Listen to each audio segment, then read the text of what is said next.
Bet man atrodo, kad grąžinti pagarbą faktams politikoje yra vienas iš esminių dalykų, na, kadangi mes čia esame skirtingų partijų atstovų.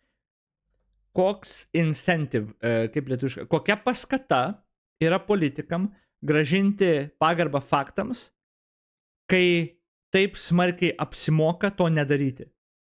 Žemaitaitis, socdemai, valstiečiai, kai taip smarkiai apsimoka to nedaryti, kai toks didelis Lietuvos žmonių skaičius nemoka atskirti ir jiem, jie balsuoja už melą. Tai kokia yra paskata, pavyzdžiui? Nėra paskatų. Yra principingi politikai, kaip aš manau Čmilytė yra, kuriem tai yra principo reikalas. Bet paskatos techniškai nėra to daryti. Tai neteis savaime, nes žmonės nei protingesni kažką patapo, nei dar kažką. Jie labiau supyko ant socdemų, daug kas, bet jie vis dar turi gan didelį palaikymą. Ir tai nereiškia, kad jie sugebėjo atskirti melą. Jie dabar suvokia, kad, melavo dėl Blinkevičiūtės.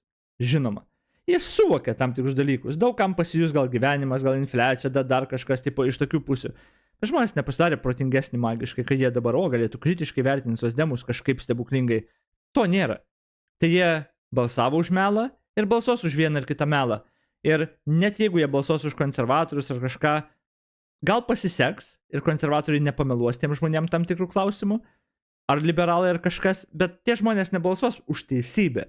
Jie nežino, nemoka atskirti. Tai gal mums visiems pasiseks ir jie prabalsuos pusiau adekvačiai netyčia, gal nepasiseks, jie balsuos už kažkokį gelbėtoją, bet tie žmonės neišmoko tiesiog mąstyti kažkaip per metus.